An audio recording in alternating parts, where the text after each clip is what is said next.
Jadi namanya daging domba Bali Bull bawah 5 bulan. Pengolahannya itu bisa dibilang cukup rumit. Pertama harus pede sama produknya.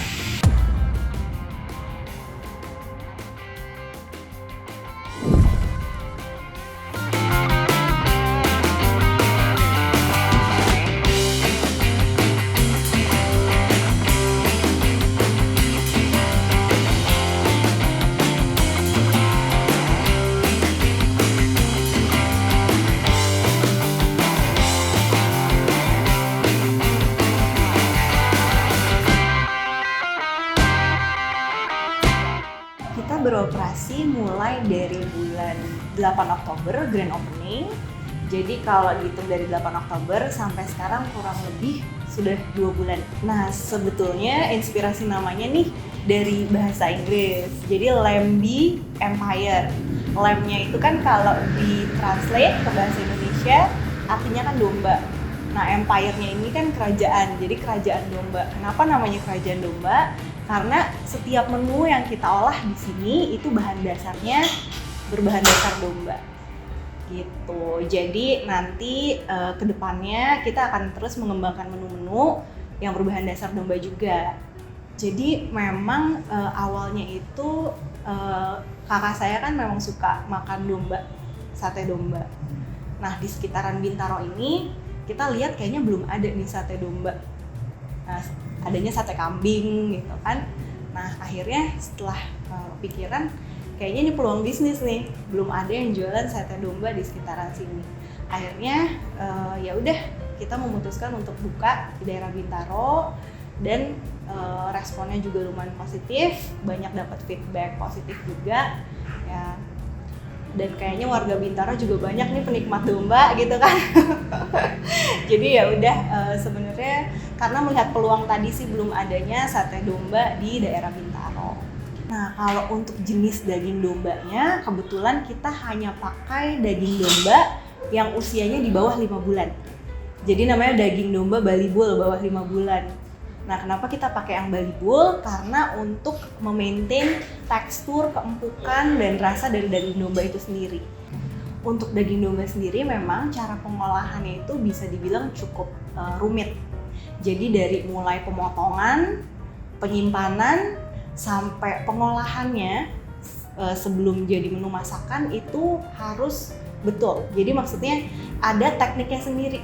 Jadi contohnya aja nih ya, untuk cara potongnya, kalau salah itu sudah bisa membuat daging domba berbau dan kalau dimakan, dikonsumsi bisa bikin kepala kita tuh pusing ternyata. Ternyata dari mulai proses pemotongan sampai pengolahan dan jadi masakan memang ada skill-skill khusus yang dibutuhkan untuk mengolah daging domba ini, mulai dari pemotongan, penyimpanan, sampai pengolahan makanannya itu sendiri. Dibilang sulit carinya, mungkin susah-susah gampang ya. Nah, memang kalau untuk supplier kita sudah ada relasi yang memang memenuhi standar untuk daging domba 5 bulan yang kita cari. Jadi untuk suppliernya sih nggak gitu susah.